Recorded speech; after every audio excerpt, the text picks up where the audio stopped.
Friends, it just happened. Donald Trump looked the most powerful woman in Europe directly in the face and said, no, not maybe. Not let us revisit this after further discussion. No.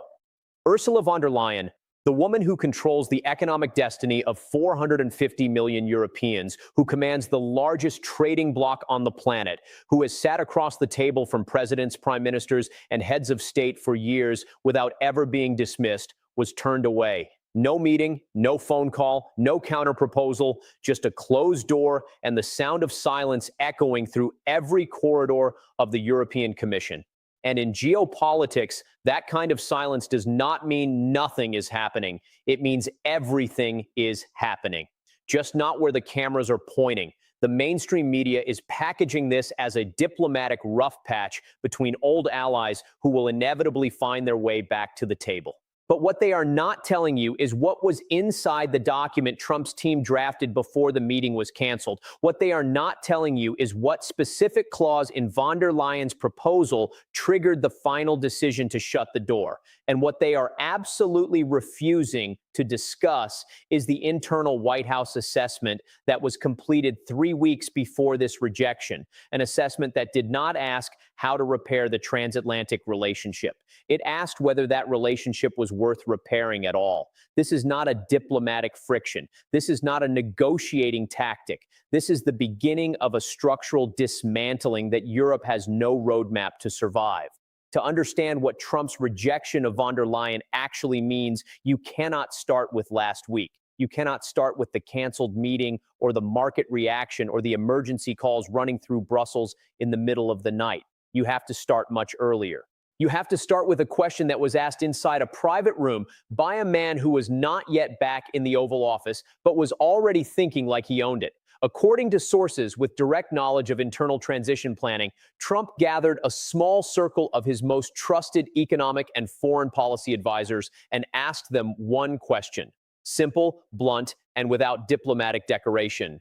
He asked what America actually receives from Europe in return for everything it provides. Not what the alliance costs, not what the historical relationship looks like on paper. What does America get back?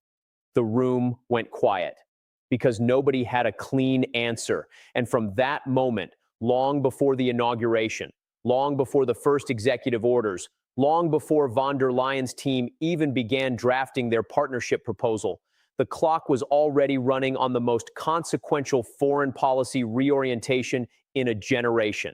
The transatlantic relationship has been sold to the public on both sides of the Atlantic as a partnership of equals, two pillars of the Western world bound by shared history, shared values, and a shared commitment to the rules-based international order. That is the story. The numbers tell a completely different one. The United States carries a trade deficit with the European Union that has now surpassed $350 billion in a single fiscal year. That figure is not a rounding error. It is not a temporary imbalance that corrects itself through normal market mechanisms. It is a structural transfer of wealth from the American economy to European manufacturers that has been running for decades while successive American administrations accepted it in the name of alliance maintenance. Trump does not accept it. He never has.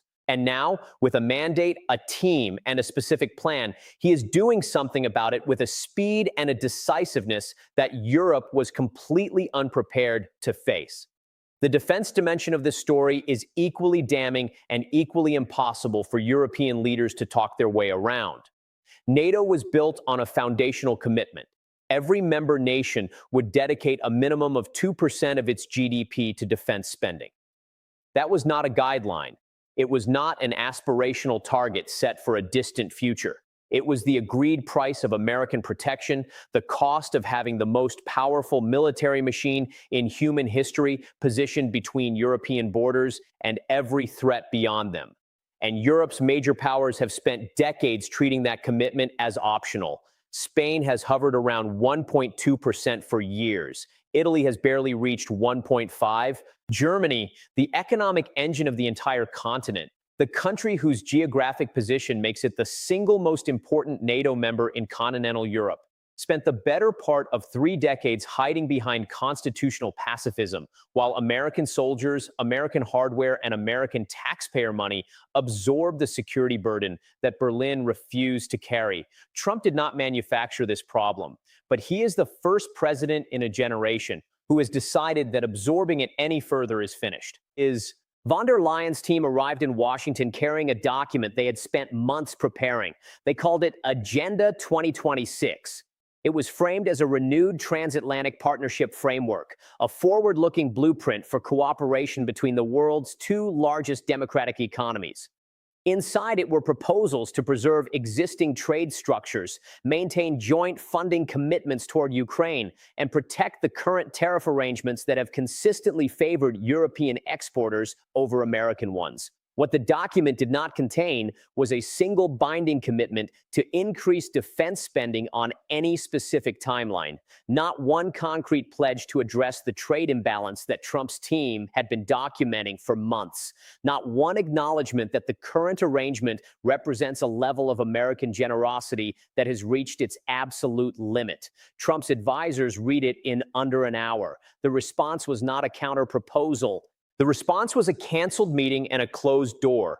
And that response was not impulsive. It was the final and deliberate step in a sequence that had been planned long before von der Leyen's plane landed in Washington. Inside the White House, a dedicated team of trade and national security advisors had spent months running what those familiar with the project are calling the ledger, a comprehensive audit of every significant financial, military, and diplomatic transaction between the United States and the European Union going back 30 years. The findings of that audit, according to those who have been briefed on its contents, are not ambiguous. They document a systematic pattern in which European governments and European institutions extracted maximum benefit from American strategic power while consistently delivering minimum investment in return. When Trump received the completed report, he read it in full, and when he finished, the decision was made. The era of quiet American generosity toward a continent that had stopped earning it was over. The specific flashpoint that accelerated the collapse of the Washington talks was a single clause buried inside the EU's proposed agreement. Article 24 of Agenda 2026 would have granted blanket tariff exemptions to European automobile manufacturers, effectively shielding Volkswagen, BMW, and Mercedes-Benz from the 25% vehicle import tariff that Trump had already signed into law. On the surface, it reads like a technical trade provision. Beneath the surface, it represents something far more revealing. It represents Europe's foundational assumption about America, that Washington will always prioritize the alliance over its own economic interests, that the relationship is too historically embedded and too strategically necessary to ever be genuinely threatened by a tariff dispute, that America will always blink before Europe does.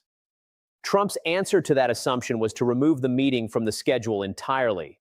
Within the hour, Frankfurt's DAX index dropped 4.5%. Volkswagen and BMW shed billions in market value before the closing bell. The assumption that America would always show up had been the invisible foundation beneath European industrial planning for a generation. That foundation just cracked in public in real time and in a way that every boardroom in Europe felt immediately. But the economic shock is not the deepest part of what is happening.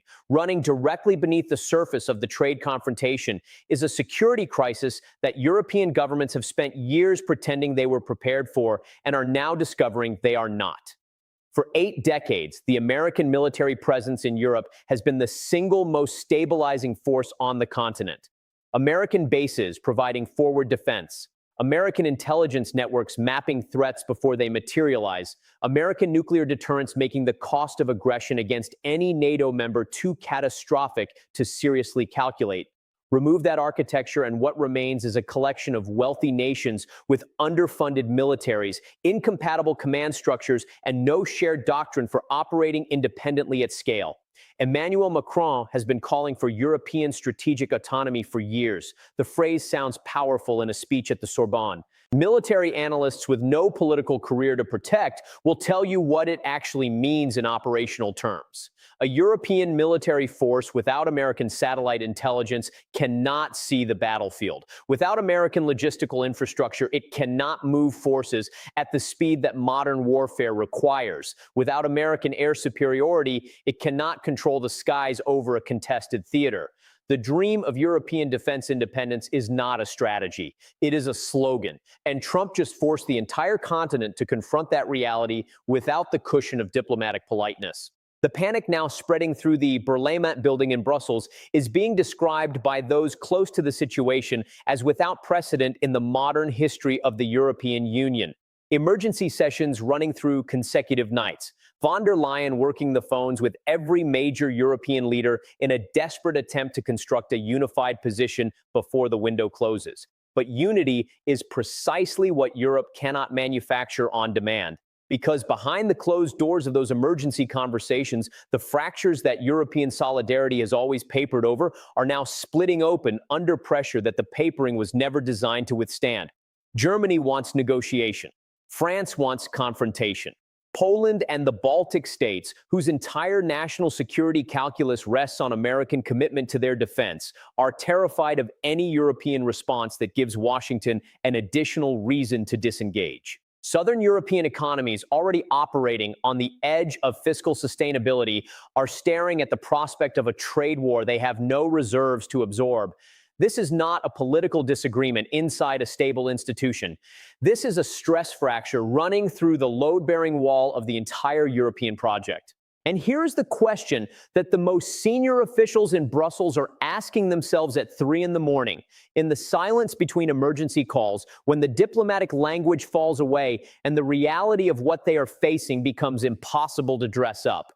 If Trump was willing to move this fast, this publicly, and this decisively in the opening phase of this confrontation, canceling meetings, triggering market collapses, freezing security conversations, and doing all of it without flinching, what exactly is he prepared to do when the deadline arrives and Europe has still not delivered what he is demanding? Because there is a deadline, and it is not a diplomatic gesture. It is not a pressure mechanism designed to create space for a face-saving compromise. Every analyst who has studied this administration's pattern of behavior, every trade official who has tracked how Trump uses time as a weapon, agrees on one thing: the deadline is real. And what waits on the other side of it is not another round of negotiations. It is something that even the people inside the White House who helped design it are privately calling the option that ends the argument permanently. The only question is whether Europe will The clock is no longer a metaphor. It is a mechanism. And every hour that passes without a credible, unified, and substantive response from Brussels is an hour that moves Europe closer to a moment of reckoning that its institutions were never engineered to survive. Because what is now becoming visible to anyone willing to look past the press conferences and the emergency summits and the carefully worded statements of European solidarity is the full architecture of what Trump's team has been building. Not a trade dispute, not a security renegotiation, a fundamental and deliberate restructuring of the relationship between American power and European dependence, designed from the beginning not to pressure Europe into better behavior, but to demonstrate permanently and publicly that Europe's entire post-war model of security and prosperity was built on a foundation that America is no longer willing to provide. The economic dimension of what is coming is already being war-gamed inside the finance ministries of every major European economy. And the numbers that are emerging from those internal assessments are not being shared with the public because the governments running them know that if the full picture became visible, the political consequences would arrive before the economic ones. Section 301 of the Trade Act of 1974 is the instrument. 5 words that have existed quietly in American law for half a century, used sparingly, wielded selectively, and now sitting on Trump's desk as the most powerful unilateral economic weapon available to any head of state in the world. This provision grants the President of the United States virtually unlimited authority to impose tariffs, sanctions, and comprehensive trade restrictions on any nation determined to be engaging in unfair trade practices against American interests. No congressional vote, no international arbitration. No waiting period for legal challenges to work through the system. The president decides, the order is signed, the restrictions take effect, and the target economy absorbs the impact in real time with no mechanism to stop it.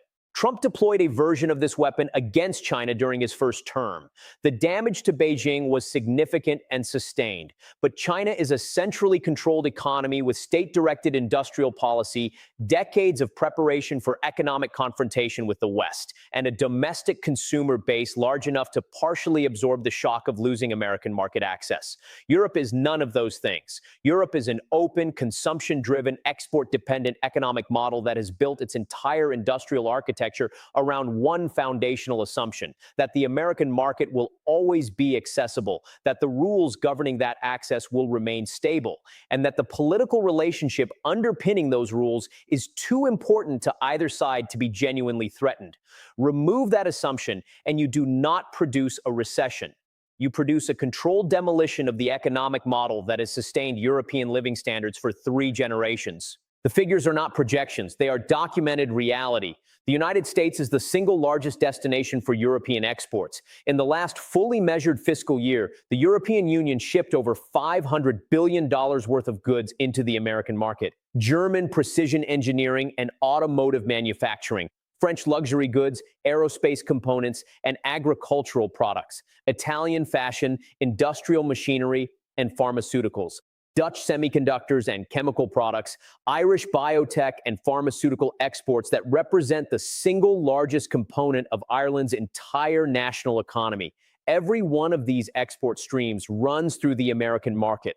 Every one of them is built on the assumption of continued access. If Section 301 is invoked at scale and broad tariffs are imposed across European goods categories, these industries do not face a revenue reduction that can be managed through cost adjustments and market diversification over a period of years. They face the loss of their primary revenue source overnight.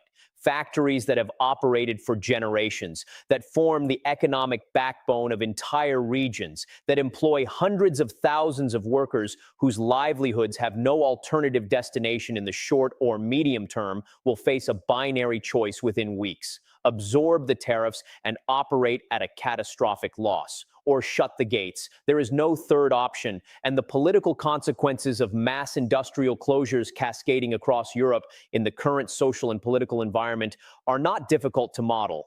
They are terrifying to contemplate with clear eyes. Because Europe is not arriving at this crisis from a position of social stability and political cohesion that could absorb an economic shock of this magnitude. Europe is arriving at it already fractured, already pressurized, already sitting on a decade of accumulated public anger that its governing institutions have consistently failed to address.